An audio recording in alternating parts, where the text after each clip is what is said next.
Tianmen terbuka. Tianwei ada di sini. Ledakan. Tanda seru. Tanda seru. Pada saat itu, kegelapan datang ke dunia. Meskipun raungan Kaisar Yuantian adalah kekuatan surga, kegelapan bukanlah kekuatan surga. Tetapi pada saat itu, dia adalah surga semua makhluk hidup. Surga yang menguasai 10 ribuan cara hidup dan mati. Ledakan.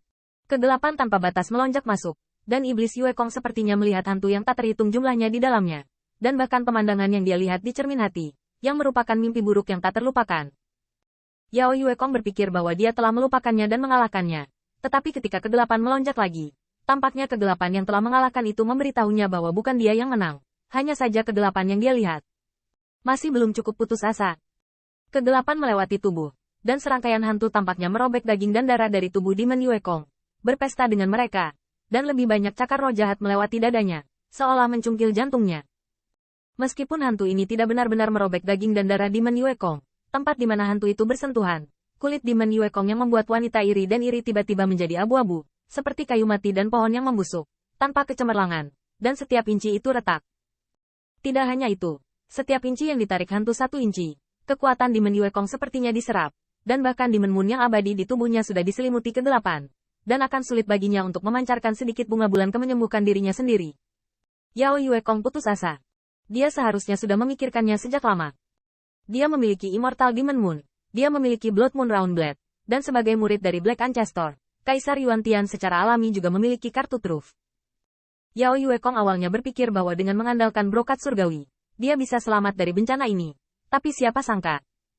Keputusasaan paling putus asa di dunia ini adalah bahwa dia dengan jelas melihat dan tahu segalanya, tetapi tidak bisa mengubah apapun. Kalimat ini adalah apa yang dia ajarkan pada Qin Yichen. Kakak Yue Kong. Tanda seru. Tanda seru. Qin Yichen menjerit keras. Tetapi Yao Yue Kong sepertinya kehilangan telinganya. Dalam kegelapan, yang terakhir menatap Kaisar Yuantian dan tidak bisa menahan senyum sedih, cemberut, dan menggelengkan kepalanya dengan sedih. Kaisar Yuantian diam dingin, dan surga di belakangnya adalah Istana Ling Xiao. Istana Ling Xiao adalah puncak dari surga tempat Kaisar surga duduk, dan telah membawa ratusan juta tahun kemuliaan dan kebanggaan. Tetapi di bawah kegelapan tanpa batas, Istana Ling Xiao seperti Istana Shen Luoyan, seolah-olah semua keputusasaan dan rasa sakit di dunia berasal dari kuil ini, seolah-olah semua asura jahat di 9 meter merangkak keluar dari pintu ini. Trik ini.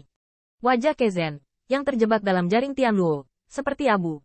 Pada saat itu, dia dan Chang Jingtian saling memandang, dan hanya merasa bahwa metode Kaisar Yuantian menjadi semakin seperti master. Bisakah kita tetap lari? Kezen tahu bahwa ketika mereka mengatakan ini, mereka sudah kalah.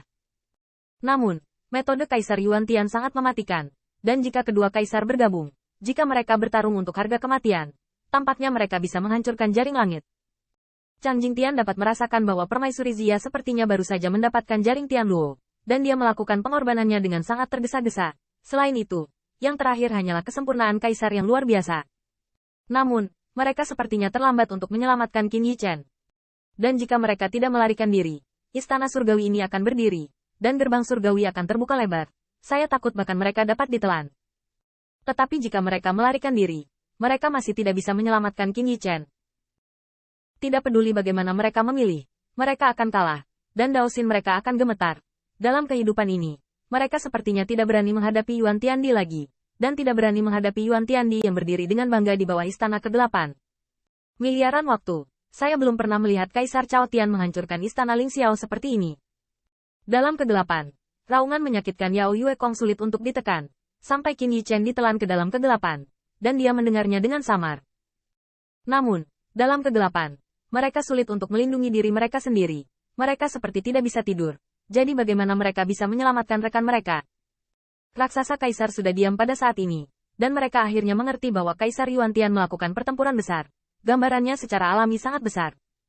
Kuncinya adalah pertempuran ini Yuantian dibiarkan dunia melihat. Dia memiliki kualifikasi untuk konspirasi yang sangat besar. Dia juga menghancurkan kekuatan alam kekaisaran anti pencuri yang kuat. Meskipun kali ini perjuangan Kaisar jauh lebih sengit dari yang sebelumnya, perjuangan Kaisar belum jatuh melalui pembangkit tenaga listrik kerajaan sampai saat ini. Jatuhnya pembangkit tenaga listrik kerajaan Kaisar cukup untuk membawa banyak variabel dan titik balik bagi perjuangan Kaisar. Hari ini, Kaisar Yuantian menunjukkan kekuatannya dan istana surgawi turun ke gerbang surga terbuka, yang berarti mengubah pertahanan menjadi serangan. Permaisuri Zia diam-diam memperhatikan bahwa setelah menelan kerumunan Qin Yichen, dia masih tidak berhenti. dia bergegas ke arahnya.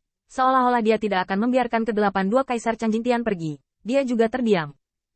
Melihat kegelapan, dia bertanya pada dirinya sendiri. Kemakmuran dan kekayaan, apakah sudah dekat? Wen Qing, kakak Yue Kong. Dalam kegelapan, Qin Yichen tidak tahu seberapa jauh aumannya bisa menyebar, dan seberapa kecilnya itu. Dia berjuang keras. Dia menghancurkan hantu-hantu itu. Tentu saja, hantu-hantu itu tidak ada habisnya. Sama seperti kegelapan di dunia ini, lelah bisa melelahkannya. Qin Yichen melakukan segalanya.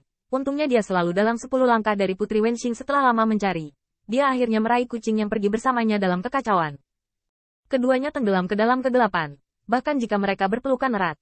Tetapi dalam keputusasaan yang tak terbatas ini, sulit untuk mendengar suara dan detak jantung satu sama lain. Tetapi pada saat ini, melihat Hua Daoru terbang, Qin Yichen tiba-tiba gemetar. Apakah ini benar-benar akan menghabiskan sisa hidupnya bersama? Qin Yichen memandang Hua Daoru. Dan pada saat itu dia tidak tahu apakah dia harus mengulurkan tangannya dan pergi untuk memegang wanita yang melompat ke laut chaos untuknya dengan satu tangan, serta klan yang sama ini yang akan menghabiskan sisa hidupnya pada pandangan pertama. Tapi Qin Yichen salah. Dalam kegelapan yang mengerikan ini, Hua Dao dengan lembut membakar dirinya sendiri, yang merupakan inisiatif yang bahkan tidak bisa dia bayangkan di klan Huaxu. Dia memegang tangan Qin Yichen, tidak peduli bagaimana yang terakhir dan Putri Wen Qing berpelukan bersama. Kulitnya ditelan oleh kegelapan. Dan kulitnya secara bertahap menjadi lelah dan membusuk. Tetapi naga putih di tengah alisnya. Tapi itu menjadi lebih cerah dan lebih cerah. Bahkan naga putih itu sudah seperti hidup. Dan tubuh naga itu bercokol. Seolah-olah hidup. Ia akan naik ke langit kapan saja. Memecah langit dan bersinar terang. Hanya begitu. Dalam kegelapan, semuanya begitu putus asa dan menyedihkan. Qin Yichen tidak bisa membantu tetapi gemetar. Dia mengepalkan telapak tangan Hua Daoru dan mengertakkan gigi. Jangan seperti ini. Jangan lakukan itu. Jaring langit sekarang, dan surga sekarang terbuka. Jika permaisuri Huaxu bisa menyelamatkan kita, kamu tidak perlu berkorban sama sekali. Jika MS Huaxu tidak bisa menyelamatkan kita, maka jika Anda ingin menghabiskan sisa hidup Anda bersama, jangan mati di depan saya, mati di depan saya. Tubuh indah Hua Daoru, selembut ular, bergetar nenek Huaxu. Saya khawatir itu bukan tandingan dukungan Yuan Tiandi, bukan? Putri Wenxing tidak dapat menahan rasa cemburu hingga saat ini. Meskipun persepsinya sebagai seorang wanita mengatakan kepadanya bahwa Mu tidak memiliki cinta untuk Hua Daoru, tetapi dia memiliki ikatan yang berbeda. Terkadang tunas cinta dipupuk di tanah dari ikatan yang berbeda ini.